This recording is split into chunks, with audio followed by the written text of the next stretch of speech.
Good evening, ladies and gentlemen. First of all, I'm very grateful to the management of Black Hole for this excellent opportunity, and my friend Professor Walid Zaman to have our attention towards mind sports, basically, which is born in this part of the world. I will try with my limited knowledge and vocabulary to cover some of the important aspects of chess and its promotion, which is spanning for almost 11 centuries, if not more. So I'll start, as you know, that the subject of my lecture is chess is everything, and I will try to shed some light of it over the time, how chess has evolved and how it is actually a science, a sport, and an art. So the story starts somewhere in 600 AD, and the birth of chess as we know it now has evolved through time, but the basics of that in an organized fashion has started somewhere 600 AD. And most probably, almost everybody agree that the birthplace of chess was this part of the world, which is Indus Valley civilization. And at that time, we started chess in Sanskrit with the word name for this chaturanga. And that's how actually it started traveling towards Persia, towards Middle East, and then just spread all around the world. In early chess, and there were so many very interesting references that I have been reading recently, particularly a very interesting book by Professor J.H.R. Murray, which was written somewhere in 1913 after a very long research. That book is about 945 pages. So any of you have some interest in chess and its history and how it traveled over the centuries, it is a very interesting book to read. And it covers almost all that area of early chess and then how it went further into other civilizations. So chess started traveling basically towards Middle East, towards the West, and also towards the East, Persia, and then Central Europe, and then from there to Russia as we know it, and to Europe. And this is where chess basically, once it's arrived in Europe, there was a lot more activity. There were modern rules which have started in chess. And slowly the game came to the shape that we know it with the international rules and regulations that we know it. So I will start. Chess is a sport because it's a competition basically. You have to, my friend Nigel Short, Grandmaster Nigel Short says, you have to be ruthless in chess because you have to kill people, something like that. So it is a competition, so it's a sport. But what is perhaps very interesting, and you can ask chess players from all walks of life, different backgrounds, different languages, you will hear the same thing. A good chess move is very much like a beautiful piece of poetry of Mirza Ghalib or Shakespeare or Milton or anybody else. At the same time, it is it's very interesting the way it is. It is strategy. It is a piece of art that you enjoy. And very often for example, you hear about a move, beautiful. You hear, those words that we use in art, elegant, artistic. We talk a lot about artistic moves. So coming back 1 minute to the way chess has traveled to Middle East and changed the name and became from Chaturanga to Shatranj. I will try to avoid a lot of those details, but if you are interested, there's a lot of material available to tell you how that had traveled. And a lot of time, it was a game of almost every country and every civilization. What was very interesting about chess was that it was a mind sport. We call it mind sport. At that time, they were calling it chess. It was a sport of royalty, of thinkers, philosophers, and all those academic people. And as well as it was enjoyed by all walks of people. All those people who play chess, they enjoyed it. So when we say chess is very much royal, in somehow it is true because it was really present all over the world in royalty, in the ruling classes, in academic classes, but it was actually present everywhere.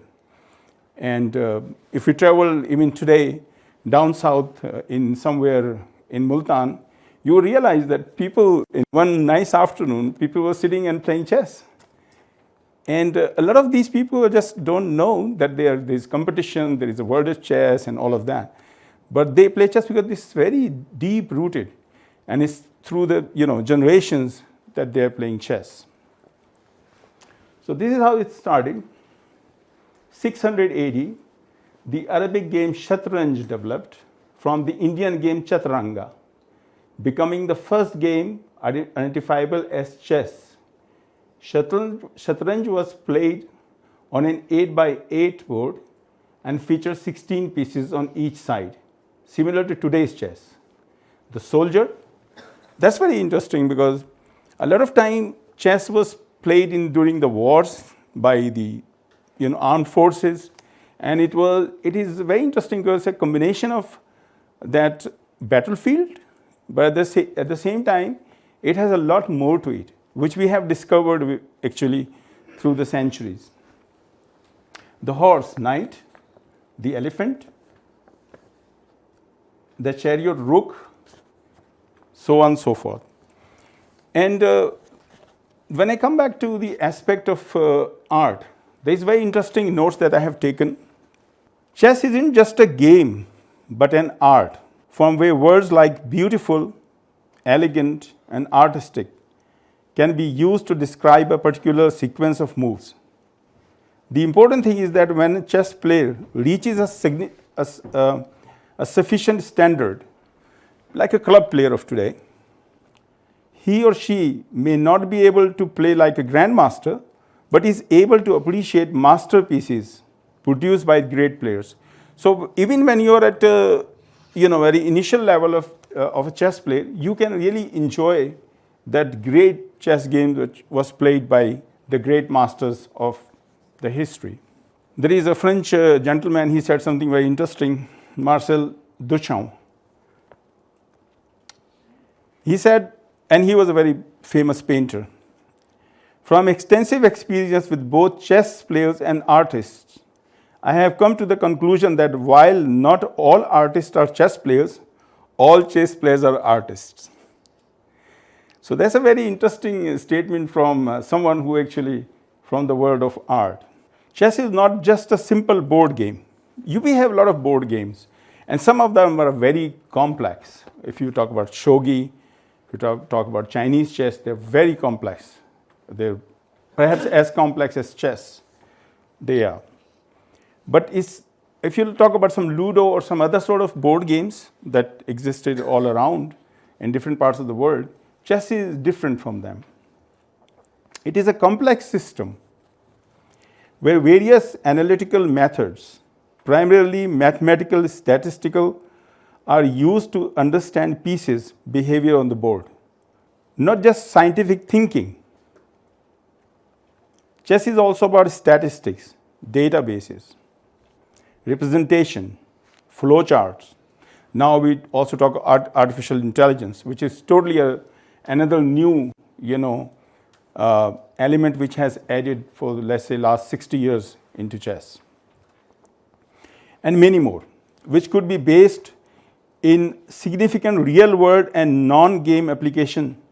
And when we talk about this, what is very interesting is that in the Second World War, the World War II code breaker that helped Allies win the war over Germans was developed by chess masterminds.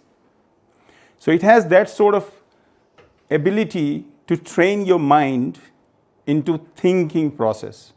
And that thinking process is very much which we do actually in science. There are several arguments, there are counter arguments, that chess is neither art, science, or even a sport. For a very long time, IOC did not recognize chess as a sport. And although they have allowed chess to be an observer on their board, but it took them a very long time. And now finally we have a talk, perhaps chess will become part of Olympic Games. Chess has its own Olympiad, but it was not part of the Olympic Games because International Olympic Committee has not yet recognized chess as a sport. So there are lots of counter arguments in this. Those who are saying it's just a board game need to understand chess is as much as abstract science as any other form, with millions of combinations. Now, when we talk about combinations, basically you have in chess one side what we call theories, and those theories are developed over time. You try something, it fails, you try again, and this is how it evolves. But then when you're talking about playing chess, art of playing chess, then you're talking about a lot of other things. And these variations or combinations are trillions, maybe hundreds of trillions, because with our very limited understanding of it, we come to the point where a computer can count maybe 100 million moves a second. But then chess perhaps need 100 billion moves a second, or a trillion, or 100 trillion moves a second. Because it is almost like, universe. You just travel in that, and slowly you understand that one formula that was there actually was not good. Very much like science. Hit and try. The definition of science, when we're talking about science, is a systematic enterprise that builds and organizes knowledge in the form of testable explanation and predictions about the universe. Chess players regularly deal with new knowledge all the time, very much like scientists deal with the new knowledge. Chess moves are classified as theories. Sound familiar? These theories are framed using the scientific method of making predictions, very much like you do predictions in science. Conducting experiments to test hypotheses and arriving at a conclusion. And this conclusion, very much like in science, actually is always challenged. Every new day, you have something challenged in chess. So the variations that we talk about and conclusions, they just always evolving, very much like in science. Benjamin Franklin said something very interesting. The game of chess is not merely an idle amusement. You just sit and move the pieces. Several very valuable qualities of the mind are to be acquired and strengthened by it, so as to become habits ready on all occasions, for life is a kind of chess. And you hear a lot about life is kind of chess, because in life, whatever field you're working, whatever you're doing, you have to forecast, you have to think forward, you have to foresee, you have to plan, to make strategy. And there is a very interesting research report which was done by Lloyds Bank somewhere 1990s.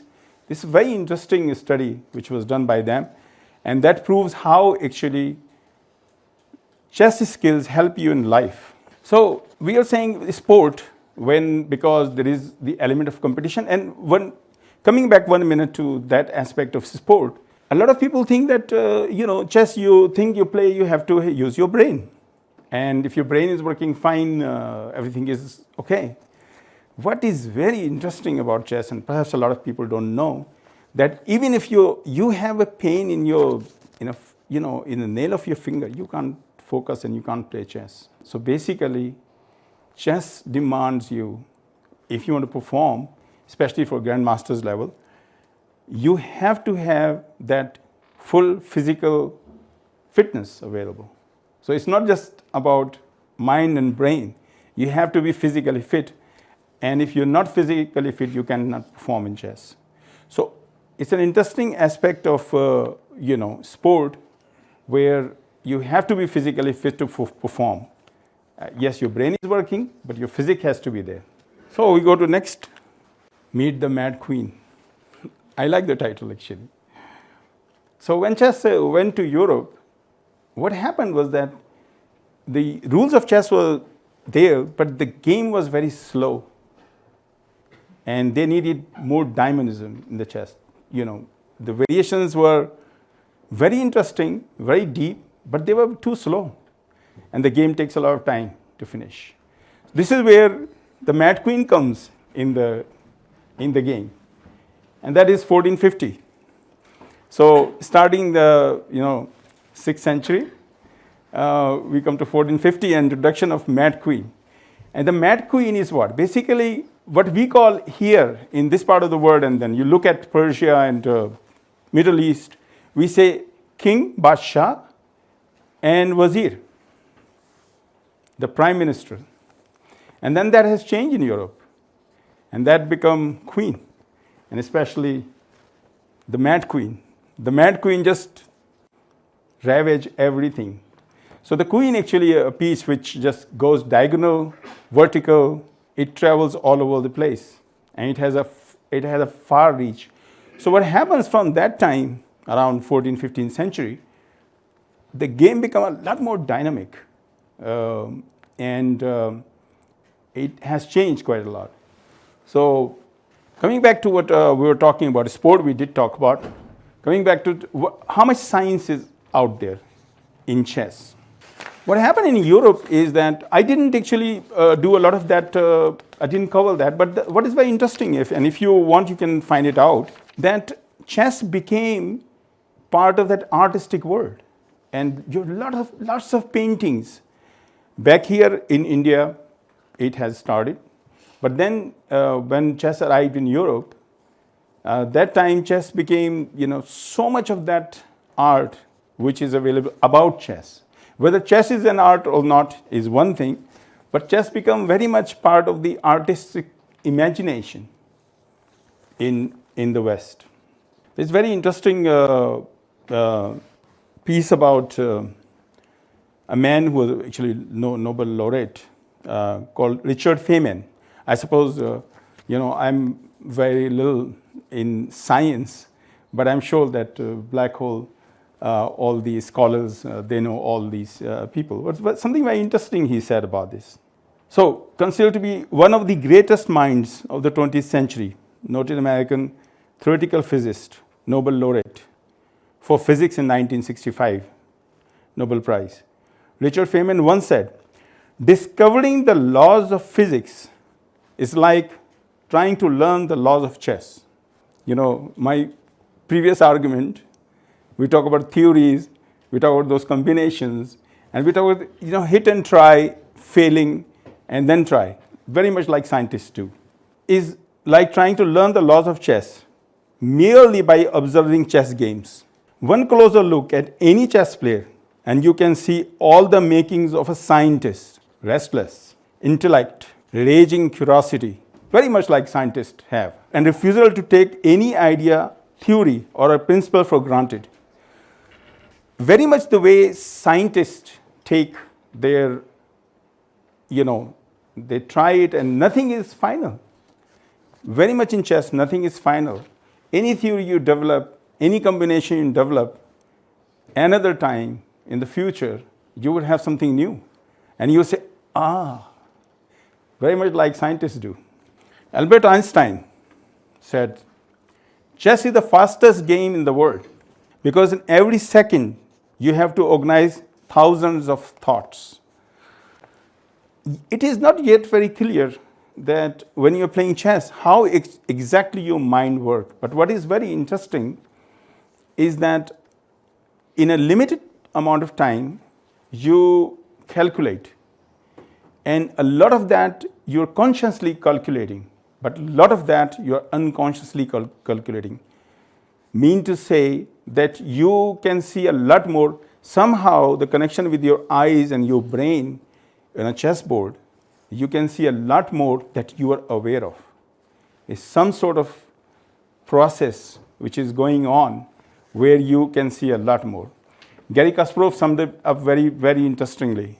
And very interesting book is out there. If anybody is interested, you can buy it. Think Like a Grandmaster of Alexander Kotov. And Kotov argued that the way, when we play chess, how the thinking process works. And then he came with this idea of a variation tree. And you look at the chessboard and say, variation tree. And he said, all right, when you look at the variations, you count them, and your mind is going very much like a mathematician, calculating various variations. He created a methodology where you have tree and you have branches. So I go rook a1, and then from rook a1, I go to rook c1, and you have a branch. And this just goes on and on and on and on. So it is a very interesting. I haven't found really yet a very serious material telling us how exactly chess players' mind work in the process. It is very technical also. Leo Tolstoy, he said, Tolstoy says something, I pity anyone who has no knowledge of chess. While it already brings pleasure to a student, it is the source of great delight to a connoisseur. And then, all these aspects of chess that we are talking about, how much art is there, how much of science and there, and how much is of sport. It's very interesting when you play chess, there is so much into this 64 squares and 32 pieces. There is so much. It's a beautiful game or a beautiful thought that you have, and we use beautiful, very much like in art. It is very difficult to exactly say what kind of pleasure and satisfaction you have when you're playing chess. Because at the same time, you may have a pleasure of sitting in a F-16 and, just hitting a target with a missile. At the same time, you have feelings of standing in a beautiful painting of Pablo Picasso or somebody else, or a beautiful piece of poetry. So it is, what my argument is that it is very difficult, but there are all the aspects of art and science out there. But chess is very systematic. And at the same time, it is very artistic. Artistic moves, artistic gains, beautiful gains is part of chess. So Sir Arthur Conan Doyle said something very interesting. Somebody is writing, the stories, this kind of spy stories and all, that's kind of fiction. Sherlock Holmes. There is not the mystery in 10 murders that there is in one game of chess. And you say, what? And that is true, actually. Chess game is part of that mystery which unfolds. And then at some point you get very sort of excited. Other times you get very, what is going to happen with me? Very much like, you have a bishop coming on the board and you say, oh my God, I didn't see. That's a new character out there. And then queen comes, from queen b1 to queen b8. And he said, here we go. So we have a queen. So very much in a story where, character comes, story advances, and unexpected, situations come over. Chess is very much like that. So he said, there is not the mystery in 10 murders that there is in one game of chess. A very famous scientist also put it in very interesting words. I really like that. So he put it, Thomas Henry Huxley said, very much somebody who has worked with Darwin's theories and all that. I think all the scientific community is aware of that. The chessboard is the world, he says. The pieces are the phenomena of the universe. The rules of the games are what we call the laws of nature. The player on the other side is hidden from us. I find it very cute. The player on the other side is hidden from us. And when you look at, all what is around us, all this is out there, a chess game. You look at the Milky Way, and you have 100 billion stars, and you have 100,000 light year across. And you say, oh, how many there are? 2 billion galaxies, known galaxies. And then how many moves are there in a chessboard, in a chess combination? We have no idea. A very interesting story from India. Perhaps all of you have heard about this very good chess player who played with the king of the time. And he was a very good player, and king was very happy. I said, you're very good, so ask me whatever you want. And he said, no, I'm fine. And I said, no, ask me anything. And he said, okay, if you really want to do, just put a grain of rice on one square, 2 on the next, 4 on the, and just go on and whatever rice. And king said, what happened to him? He said, really, you can ask something, more valuable. He said, I'm fine with that. And they started calculating. And they just cannot calculate. There was not enough rice grown in the state at the time. So that's a very much how a chess player thinks. And it's very much perhaps odd, but at the same time very interesting, because there are how scientists are. When famous scientist tells about theories, everybody say, wow. And this is how in chess, it's very interesting. The chessboard is the world. The pieces are the phenomena of the universe. The rules of the game are what we call the laws of nature. The player on the other side is hidden from us. We know that his play is always fair and patient. But also we know, to our cost, that he never overlooks a mistake or make the smallest allowance for ignorance. I find very interesting.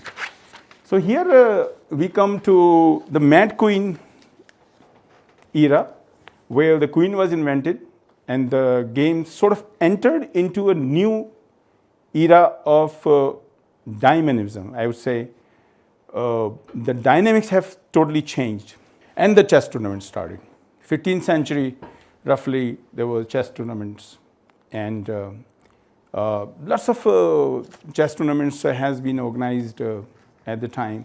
There was no formal world championship at the time, but people was taking a lot of interest. Today, we estimate that anywhere from 8 to 9% humanity plays chess. Doesn't look so big game, but it is. About 700 million people play chess all over the world. So the International Chess Federation, FIDE, that Pakistan has been affiliated, and almost 201 countries of the planet are also affiliated, has a membership of 201 countries, and they organize chess all over the world.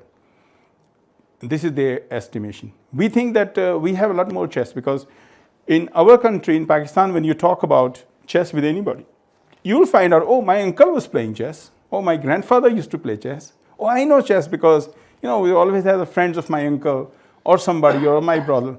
So chess is very deep-rooted in Pakistan. Although we don't know exact numbers, but we estimate that a minimum 6 million people play chess in Pakistan, which perhaps a bit less than the 8-9% of the global estimate. But we don't know that data. But it's quite deep-rooted. Chess is very deep-rooted in Indus Valley civilization and in Pakistan in general. Chess tournament started. That's a very interesting slide. This gentleman, actually, in 1770, the Hungarian inventor Wolfgang von Kempelen unveiled the mechanical Turk, an automatic chess playing machine that entertained and bewildered audiences by defeating strong human opponents. And this was very interesting because nobody could understand how it was working. But actually, they had humans playing, and they had these, tricks to move the pieces from under the table. And and they were beating the very good players of the time because they had very good players behind. So there was no machine playing, although today machines do play, and they play very well. But at that time, we didn't have machine. But that's a very, very interesting era, I think. You can find it, famous statesmen Napoleon Bonaparte and Benjamin Franklin were among the humans defeated by the mysterious machine. Nobody could understand that it was not a machine, actually. It was a human mind behind that. So that brings us to the next, the way chess has evolved. Time. A lot of time what was happening was that if you are in a bad position, you just sit and say, I'm here. Nobody can do anything. So that was becoming a problem, of course. And this is how they started to introduce the time. And we call it time control today, and format, basically. And sometimes chess games used to go on for 10 hours, 12 hours, and you can go sleep, take lunch, come back, and the game was going on. So this is how they come later on now, for example. World Chess Federation has introduced the system that you cannot go on for more than, for example, 2 hours each. So classical format, you have about 4 hours game. It can extend it to 5 hours, but generally it is finished in 5 hours. And it is very, very, energy intensive. Coming back to my point when I was, arguing at the beginning that physics is as much important in chess as your mental capabilities, your brain. So just one reference is that if anybody remember this Kasparov-Karpov World Championship game, which went on almost 6 months, they lost huge weight. They lost like 15 kilos, something like that, at the end of the tournament. So you ask the question that a person sitting on a chessboard and playing chess and losing weight actually should be gaining weight. If they're not moving, they should be gaining weight, but actually they're losing weight. The mind, the process, and the energy it required to think about that, it takes that much energy that you start using calories and losing weight. So time control started, and slowly time control has very officialized now. All the tournaments all over the world, competition, they're happening through the time control. That is a very interesting era of chess. I remember I met Garry Kasparov in 1986. I was a young chess player, and in 1986 Chess Olympiad, it was in Dubai that Raymond Keane, who is a British writer and very famous chess personality. I was very young, and he said, we were sitting, and he said, want to meet Kasparov? Of course. So we went to see Kasparov, and he was in his room, and I remember, and we were talking about. And Kasparov is a bulldozer. Kasparov is that very strong chess player that humanity has seen. Second highest rating in the human history. And Fischer? Is that after Bobby Fischer? That is after Magnus Carlsen, the current world champion. Fischer is very close to Garry Kasparov. And that is a very interesting era where Deep Blue, I don't know if any of you heard about Deep Blue.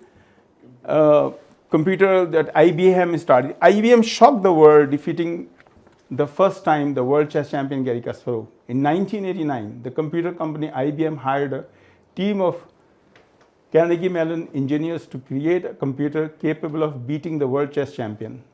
That champion was Garry Kasparov, who said, there is still a long way. Actually, that he was saying at that time. But the way chess has, the computing power has evolved.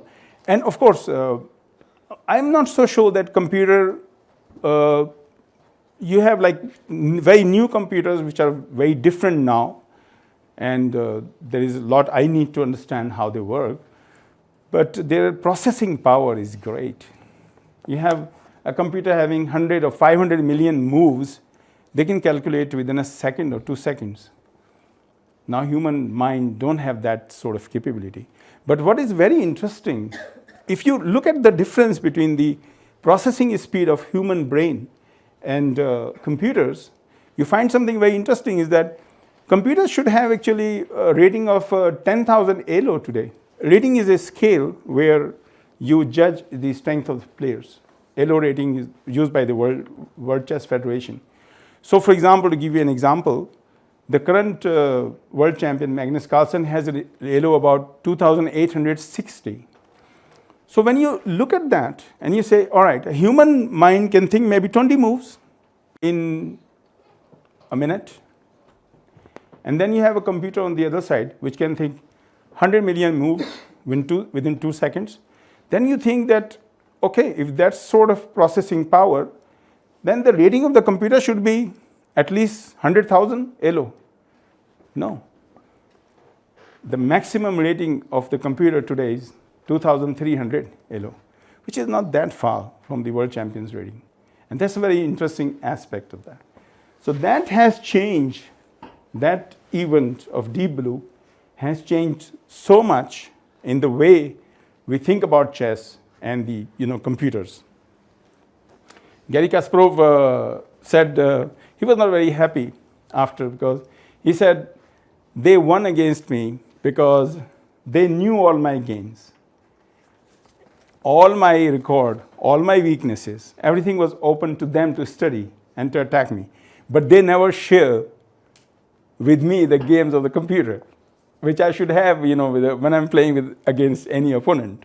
I should have the access to their games so I can understand their weaknesses. So he was complaining. But I think still, today we all agree that computers have just taken over. And they recently have taken over in other games, shogi and Chinese chess and all the mind sports. Computers are, because of their processing speed, they're taking over.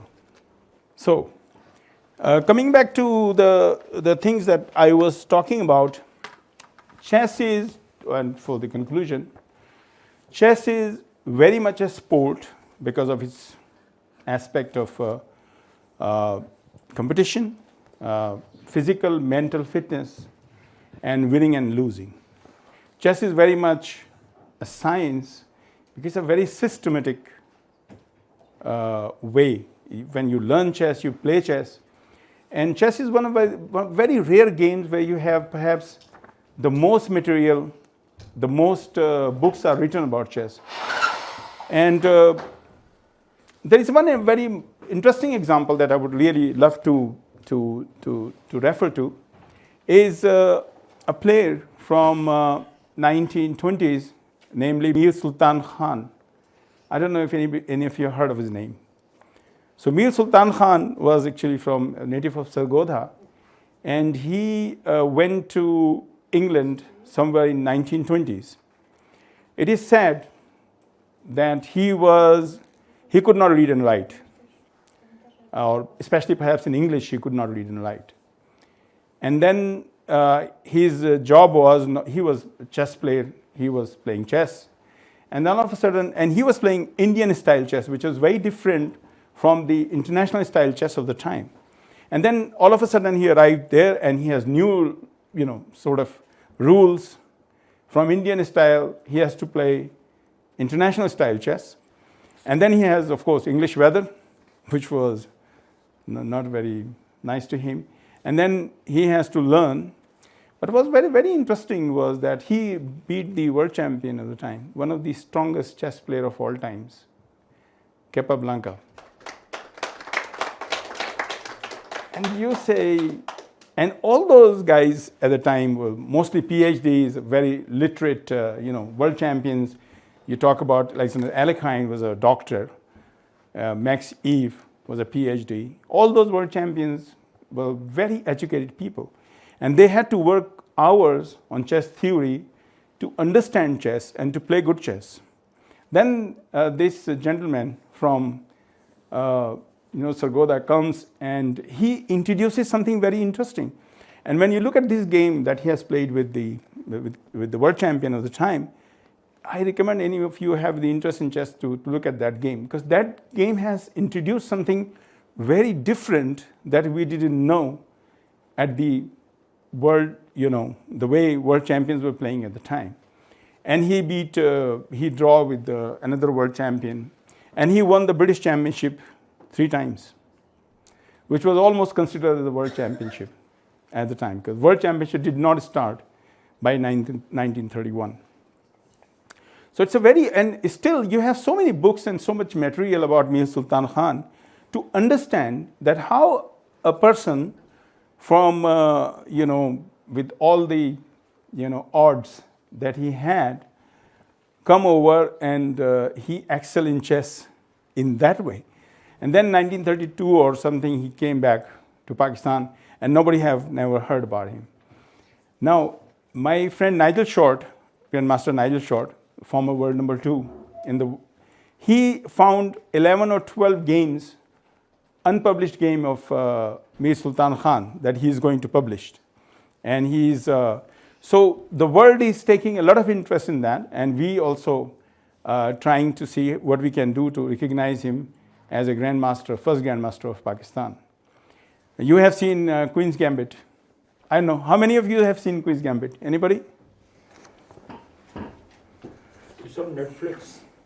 Yeah, on the Netflix. So Queen's Gambit is a very, I think that story about Mir Sultan Khan could be perhaps as interesting as Queen's Gambit was. So coming back to the points that I was saying, that chess is a competition, is a sport. It is an art in so many ways. And it is a science because it's very systematic. It is theories, it is a thinking process. It is all of that which makes it a science. Thank you very much. I'm ready for any questions. Anybody? Thank you very much for this wonderful, amazing journey, especially the anecdotes and quotations of people you have come up with. My question is just a simple one, that what is your favorite opening? Like, you are a chess champion. And I play very rare. Actually, I'm a national master. I have represented Pakistan. And I have played very little chess, competitive chess. Frankly, I'm an amateur player. I play Sicilian, and particularly a variation called Dragon, Sicilian Dragon variation as black. As a white, I play always Queen's Pawn opening, Queen's Gambit, as we call it. But if any of you have interest, Sicilian Dragon is a very, very dynamic, very few players in the world. At the highest level, you have maybe 1% players play that. It's absolutely dynamic. It is really it's really a battlefield. It's amazing. So the pawn structure in that looks like a dragon. This is why they call Sicilian Dragon. And I would like to make a few comments regarding the number of moves and the grain thing that you mentioned. So the grain story is actually associated to the inventor of chess in India. He invented this game and took the game to the king of the time, 600 BC. And in return, he asked for, okay, you give me the grains, but this rule to be followed, that every next day you have to give me double. and the days will count it by these squares. Right, So right. it makes up to 2 raised to power 63, 64 minus 1 basically. Right. And the number of moves are actually not infinite. They are approximated to be 2 raised to power 120 approximately. 10, yeah, sorry, 10 to the 120. And So it is not when so I- when- difficult to when count. I say isn't that it? is too large, we can compare it to the number of atoms in the entire universe. That is 10 raised to power 80, 10 raised to power 10 raised to power 70 or 80. Oh, I So didn't know that. 10 raised to power 40 is Right. multiplied by 10 raised to power 40 to get amazing, this isn't it? number of moves in chess. Actually, we don't have a exact record as who invented it. Of course, there are lots of theories and lots of names, and there is one wazir said to be invented. But and also, if you look at Mohenjo-daro, and my friend Hafiz Jamali Saab, he has directly actually took part in that. He's a scholar himself, and he took part in that exploration of, and he have seen those pieces in Mohenjo-daro himself. So if you look at that, perhaps the story of chess is a lot older than, last 1,500 years. But before that, we don't know exactly when it was invented before and the way they were playing. And if you read the book of Professor Murray of 1913, you'll find a lot of very interesting facts that chess was actually played earlier than that, but it's played different shapes and different parts. Perhaps this 8 to 8 squares, Chaturanga, has started about 6th century.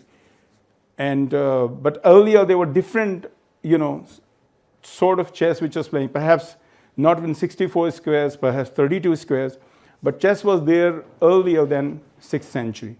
But we exactly don't know. There is not very sure, count of the history which we have in front of us. And I hope that we can. We are working actually with the UN, the Foreign Office of Pakistan, to see if we can have chess recognized as the part of the Indus civilization heritage, which is of course part of Pakistan as well. So exact count we don't know, but I think about 6th century is where we started seeing this 64 Chaturanga in different places.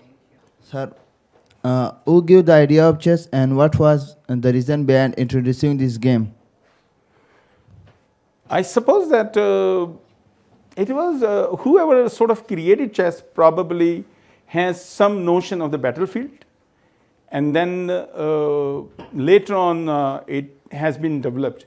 We don't exactly know. There are different counts at who invented chess.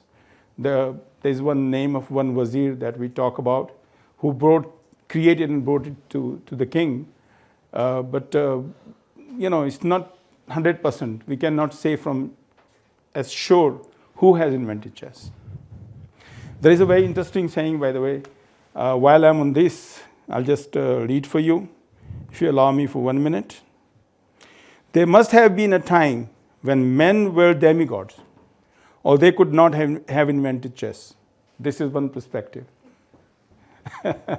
Now, I don't know if they were demigods or whoever that was, but it is amazing to see this travel of chess, because a lot of those games people play after some time, a lot of time those games are perhaps forgotten or the popularity goes down. What is very interesting about chess, and perhaps some other board games also, perhaps shogi is in the same way, but beyond the color, beyond the religion, beyond any of the background, all of us enjoy chess in the same way. And the popularity of chess from last 1,500 years is going up and up. And each year we hear more people playing chess, more events are happening, there are more countries becoming the member of the World Chess Federation. So chess is always progressing. It's not a game that it's not like a society game people play sometime and they say, all right, let's find something else. Those who start playing chess, they start playing chess and they always play chess. So they can always play other games too. But chess becomes part of the passion you have. And perhaps the way you express yourself. A lot of time, there's a lot of theory about that a chess player, in a chess game, you can find out what people's character is. sooner or later that will be shown in a chess game. I wanted to know what is the status of chess in Pakistan and what are you doing to promote chess in Pakistan?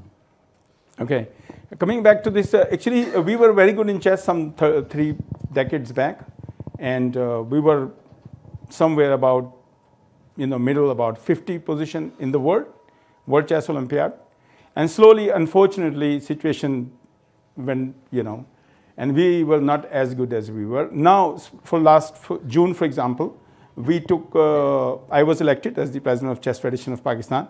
We have started various programs, and there are lots of friends who are helping us, lots of people who are helping this, journey. Just in the neighborhood in India, as you can see, that India is a powerhouse of chess. The Prime Minister, last Chess Olympiad, the Prime Minister was there 3 times during the Chess Olympiad. So now from last June, to give you an idea, is that for example, if you look at 2-3 decades, Pakistan was participating in one international competition every 2 to 3 years. From last June to now, Pakistan is participating in one international competition each month. So, and World Junior Championship, which is basically a nursery of chess, you have to go to junior events because this is where you bring the new talent. And Pakistan, there is no doubt that Pakistan is a powerhouse in chess. Pakistan is the 5th largest country on the planet, 100 million plus youth. And this is perhaps some people believe that chess is a game for older people. Actually, chess is a game of youth. And if you look at the top 30 players in the world, you will find out that the average age is about 18, 19. So that's where you have the maximum brain power and processing power. So Pakistan is a powerhouse in chess, but we have to work hard to get back all the lost time. To give you an idea, after 31 years, Pakistan's Momin Faizan, Pakistan's junior national champion, went to Italy to represent Pakistan in the World Junior Championship. So after 31 years, we were not attending such an important event as World Junior Championship, from where the nursery comes and grow further. Also, we are doing a lot of work with different institutions. I'm very happy to welcome Chief Commissioner Islamabad, Captain Usman Yunus, who is actually has accepted to be the chief patron of Islamabad Chess Association. They're doing wonderful events in Islamabad, in F9 Park. Often you see that you have the events. Tomorrow there is an event taking place in Chamber of Commerce and Industry Hall in G9, I think, G8. And this event is the Qaid-e-Azam Trophy, and a lot of players coming from all over Pakistan to play that event. This is a 2-day event. And 2 days before, I was in Malala Yousafzai's school in Shangla in North Pakistan, where they're teaching 450 kids to play chess. And we have these girls, we were there, and these girls are so passionate about chess, and I was very happy to be there. And they have organized this chess competition, where they have invited me as a chief guest, and I was very happy to be there. So especially we were focusing not only in the urban areas, privileged kids, but especially also those kids who live far away. Sindh, North, South, Balochistan, some of the KPK, northern areas. These are the areas we want to focus to bring the talent on the national scene and perhaps international scene as well. Just very quickly, one experience I would share with you. I am serving also as the chairman of the advisory board of Pakistani Scrabble Association. And perhaps some of you may not know, Pakistan is junior world champion in Scrabble. Pakistan also is Asian junior champion in Scrabble. Pakistan has won all the titles, junior titles of the world. And Scrabble is an English language mind sport. So it is a mind sport, it's a board game, it's in English language. So if we can do it in Scrabble, probably we can do it in chess too. So we believe in this, and we are taking it further. and hopefully Pakistan will come back on track. Sir पहले ज़माने में जो chess खेला जाता था और अब जो खेला जाता है, क्या इसमें कोई फर्क है सर? बहुत फ़र्क है। पहले ज़माने से अगर आपकी मुराद ये है कि अगर हम 5वीं सदी की बात कर रहे हैं, 5वीं सदी ईस्वी की, या हम 500 साल पहले की बात कर रहे हैं, तो चेस के रूल्स जो हैं वो इवॉल्व होते रहे थ्रू द टाइम। तो जो चेस 1500 साल पहले खेली जाती थी वो उसके बाद वो फिर चेंज हुई और जैसा कि हमने देखा कि तकरीबन 14वीं सदी में आपने देखा कि क्वीन की जो है चेस में एंट्री हुई, द मैड क्वीन। तो इस तरह यह है कि अब जो नए रूल्स भी चेंज होते हैं। फॉर एग्जांपल अगर आप रूल्स को देखें तो जो वर्ल्ड चेस फेडरेशन जो है उसका क़याम अमल में आया है 1924 में इन पेरिस में। तो ये तकरीबन 100 साल पुरानी है वर्ल्ड चेस फेडरेशन। तो अभी भी आप देखें तो पिछले 4 साल में 5 साल में रूल्स चेंज हुए हैं, कुछ रूल्स फिर चेंज होते हैं। तो जैसे जैसे हम इवॉल्व कर रहे हैं, कंपटीशन इवॉल्व कर रहा है, रूल्स भी चेंज होते जाते हैं। बेसिक रूल्स, फंडामेंटल रूल्स तो बहुत ज़्यादा चेंज नहीं हो रहे, लेकिन जनरली जो सेकंड और थर्ड ईयर के रूल्स हैं वो चेंज होते ही रहते हैं। I have 3 questions. First one, ये जो फार्मूला लिखा हुआ है इसके बारे में थोड़ा बताएं पहले। ये फार्मूला मेरा नहीं है। ये है क्या फार्मूला वैसे, by the way? That's why I am asking. I have no idea. ये तो कोई मैथमेटिशियन शायद बेहतर बता सकते हैं। This is the formula to calculate permutation. If you have n pieces and we choose r of them, and this is the formula that we get. I see. Okay, my second question is कि उस ज़माने में battle के लिए हाथी और ऊंट भी यूज़ होते थे, तो चेस प्लेयर्स में ये घोड़ा ही क्यों? इसमें एक्चुअली जिसको हम कहते हैं ना फील, उर्दू में ये फीला, वो आज भी हाथी, इसको इंग्लिश में बिशप कहा जाता है, वो हाथी था। और हाथी का बड़ा इंटरेस्टिंग है वो, अगर आप प्रोफेसर मरी की किताब देखेंगे तो उसमें आपको बड़ा इंटरेस्टिंग नज़र आएगा कि वो थ्रू द टाइम जो है वो पीसेस जो है वो चेंज हुए ना।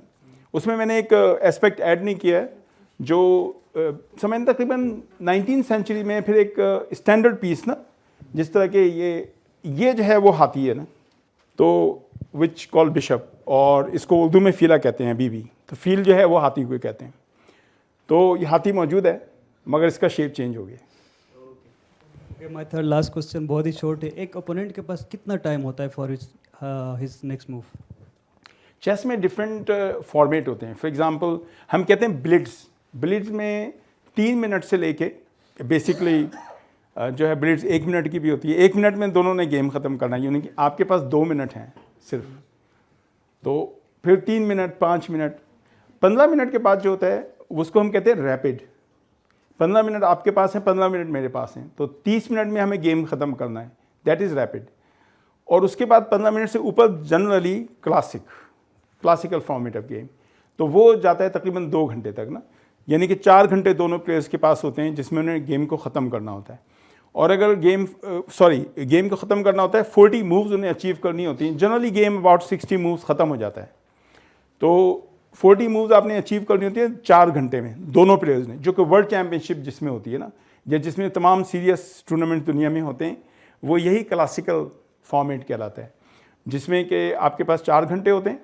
जब अगर आपकी 40 मूव्स कंप्लीट हो गई तो देन यू हैव 1 आवर मोर, उसमें फिर 5 घंटे में आपको तकरीबन वो गेम आपको ख़त्म करना होता है। सर जो बोर्ड पे लिखा हुआ है ब्लैक बोर्ड पे, chess is everything, sir maybe some people will not agree with it.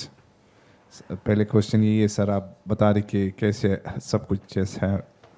जी मैं 1 घंटे से यही बता रहा था। अच्छा sir, sorry, I will watch later in. ठीक है, अगर ये कहीं पब्लिश होता है तो अगर कहीं सर आई ब्रॉडकास्ट वॉच होता है लेटर तो आप देख लीजिएगा। सर सेकंड क्वेश्चन सर ये है, जैसे आपने क्वीन गैम्बिट मेंशन किया, मूवी इसका सीरीज में सीजन मैंने देखी है सर, उसमें एक जो लड़की है सर वो डिफरेंट गेम्स खेल रही होती है, उसका शौक होता है सर। सर उसी से रिलेटेड एक क्वेश्चन है सर। जी प्लीज़। सर चेस हर कोई खेल सकते हैं सर, मतलब जैसे वो लड़की का एक शौक होता है, समटाइम्स किसी को समझ नहीं आ रहा होता, कुछ गेम्स होते हैं वो किसी को समझ नहीं आ रहा होता, ये समझने वाला गेम है सर, क्या ये हम सीख सकते हैं? आप चेस खेलते हैं? सर मैंने अभी तक नहीं खेला है, बट आई ट्राई सर। आप बिल्कुल खेल सकते हैं, आप खेलना शुरू करें, आपको बड़ा अच्छा लगेगा। कोई भी चेस खेल सकता है और कोई भी चेस को खेलना एंजॉय कर सकता है, like any other sport basically. जो लोग क्रिकेट खेलते हैं क्रिकेट को बड़ा एंजॉय करते हैं, ऑल स्पोर्ट्स आर गुड। सो एक तरीके से चेस जो एक स्पोर्ट है, लेकिन हम जो आर्ग्यूमेंट हमारा ये था कि चेस स्पोर्ट के अलावा भी कुछ है, तो वो क्या है, इस पे हम आर्ग्यू कर रहे थे। तो सर जो रिसेंटली जो चीटिंग का स्कैंडल हुआ है हांस नीमन का उधर सिंगफील्ड कप में मैग्नस कार्लसन के खिलाफ खेलते हुए, तो इसके बारे में आपकी क्या ओपिनियन है कि चीटिंग उसमें हुई है और किस हद तक पॉसिबल है मेजर टूर्नामेंट्स में चीटिंग किसी भी जरिए के थ्रू चीटिंग हो सकती है? चीटिंग जो है ना वो 0.01% कोई चांस होता है। चीटिंग वेरी वेरी लिटिल, जो इस लेवल पे जो गेम हो रहा था उसमें चीटिंग का बहुत कम चांस होता है। और दूसरा ये भी है कि लेकिन हो जाता है ज़रा कभी कभी, बहुत ही रेयर है लेकिन ये हो जाता है। और इसको फिर वर्ल्ड चेस फेडरेशन के रूल्स में इसको मज़ीद जो है स्ट्रिक्ट किया गया है, which frankly I don't like that much, क्योंकि चेस का जो हुस्न है वो थोड़ा सा उससे मुतासिर होता है। लेकिन इसमें बड़ा इंटरेस्टिंग ये है कि अब प्रॉपर चेस के जो है वो कंप्यूटर प्रॉपरली डिटेक्ट कर लेता है। अगर आप फॉर एग्जांपल मैं एक चेस प्लेयर हूँ, अगर मेरी रेटिंग लेट्स से 1900 है और अगर मैं 2600 की तरह खेल रहा हूँ, तो कंप्यूटर विल फाइंड आउट कि ये बंदा कुछ गड़बड़ कर रहा है, ये सही नहीं है। तो ये भी है कि बड़ा इंटरेस्टिंग है कि अगर आप एक गेम को इंजन पे रन करें, इंजन इज़ द कंप्यूटर पे आप रन करें, तो अक्सर आपको पता चल जाता है कि ये कहीं पर कुछ जो है ना वो इंटेलिजेंस से मदद ली गई है। सर जो रिसेंट वाला जो स्कैंडल हुआ है इसको तो पता ही होगा ना आपको? जी जी। मैग्नस कार्लसन वाला जो हुआ है, इसके बारे में क्या आपका ओपिनियन है? ये जो हांस नीमन वाला, मतलब आप ये पूछना चाह रहे हैं कि क्या ऐसे हुआ है या नहीं हुआ? मतलब हाँ, क्योंकि वो तो अब कोर्ट में है और वो कमीशन में भी है FIDE के बाद, तो I would not like to comment on that. लेकिन ये है कि कभी कभी इस तरह की चीज़ें हो जाती हैं, लेकिन इस पर्टिकुलर इंसिडेंट पे हमें पता नहीं है कि किस तरह हुआ है। It is still in the process. Sports की मिनिस्ट्री जो है पाकिस्तान में वो क्या कर रही है चेस प्रमोट करने ये में? बड़ा अच्छा जो है सवाल है। और देखें पाकिस्तान में जो दुनिया भर में स्टडीज़ हुई हैं स्पेशली फॉर यूथ के लिए, chess is a very useful sport. और चेस में बड़ा, इसमें मैं चाहूँगा कि गवर्नमेंट भी हमें सपोर्ट करे। अभी तक तो इतनी हमें सपोर्ट नहीं है, लेकिन हमें उम्मीद है कि टाइम के साथ हमें सपोर्ट भी मिलेगी उनकी तरफ से। लेकिन बड़ा जो इंटरेस्टिंग ये है कि पाकिस्तान पिछले 65 साल की हिस्ट्री में, पाकिस्तान की चेस हिस्ट्री में, पाकिस्तान को पहली दफ़ा इंटरनेशनल असाइनमेंट मिली है जिसमें हमें वो जो FIDE का कमीशन है जिसमें 201 कंट्रीज़ आर मेंबर और उसमें 23 सीट्स हैं, तो 23 सीटों में पाकिस्तान को एक सीट मिली है चेस इन एजुकेशन कमीशन में। तो हम चाहेंगे कि उसको हम पाकिस्तान लेके आएँ और ऐसा ऐसा हम कन्विंस भी करें। बहुत सही दुनिया में my friend Garry Kasparov has worked on this. EU में अगर आप देखें तो chess is a compulsory subject. Georgia में आप देखें, मेनी कंट्रीज़ आप देखें, उज़्बेकिस्तान में देखें, so many countries chess is a compulsory subject. तो हम चाहेंगे कि इसको हम मिनिस्ट्री ऑफ एजुकेशन से और दूसरों लोगों से मिल के इसे हम स्कूल्स में ले जा सकें। तो यह है कि एक फ़िज़िकल स्पोर्ट, दैन एक माइंड स्पोर्ट बच्चों के लिए, जिसमें फिर वो ऐसा ऐसा एक्सेल भी करते रहते हैं और वो स्टार्ट कर सकते हैं। मुझे उम्मीद है कि हम इनके साथ भी मिल के अच्छा काम कर सकेंगे। This is just the beginning. Sir, what was before the Mad Queen? Mad Bishop. Actually, नहीं, like 600 AD में जब आपने लिखा है उस वक्त 8/8 का ही था, 8 by and 8. still it's 8/8. Still 8 तो by 8. मैड क्वीन के लिए एक अलग से बॉक्स तो नहीं लाइक आया ना, उसके लिए कुछ तो पहले था उसकी जगह? जी, ये बड़ा इंटरेस्टिंग क्वेश्चन है ना। फ्रेंकली आई डोंट नो कि जो क्वीन का स्क्वायर था, क्योंकि इस 64 स्क्वायर में क्वीन के स्क्वायर पे फिर क्या होता था? काउंसलर, वजीर, उसकी पावर्स कम थी। And sir secondly I think अगर चेस की अवेयरनेस की जाए तो वो काफ़ी फ़ायदेमंद होगा पाकिस्तान के लिए एट पाकिस्तान लेवल, क्योंकि जैसे उन्होंने बताया कि उनको ये भी नहीं पता कि क्या मैं खेल सकता हूँ कि नहीं, खेलना तो दूर की बात, लाइक ही इज़ थिंकिंग कि बहुत डिफ़िकल्ट गेम है, मैं खेल ही नहीं सकता। बट ये और सेकेंडली ये इंटेलिजेंस को बढ़ाती भी है, फोकस को बढ़ाती है। आपका स्टडीज़, अगर आप चेस खेलना स्टार्ट करें तो आपके स्टडीज़ के ऊपर फोकस ज़्यादा होता है, तो इसकी अवेयरनेस होनी चाहिए। जी, आप चेस फेडरेशन को अगर सर्च करेंगे anywhere, chess federation of Pakistan, आपको हमारे वेब पेजेस मिल जाएंगे, आपको हमारे ग्रुप्स मिल जाएंगे।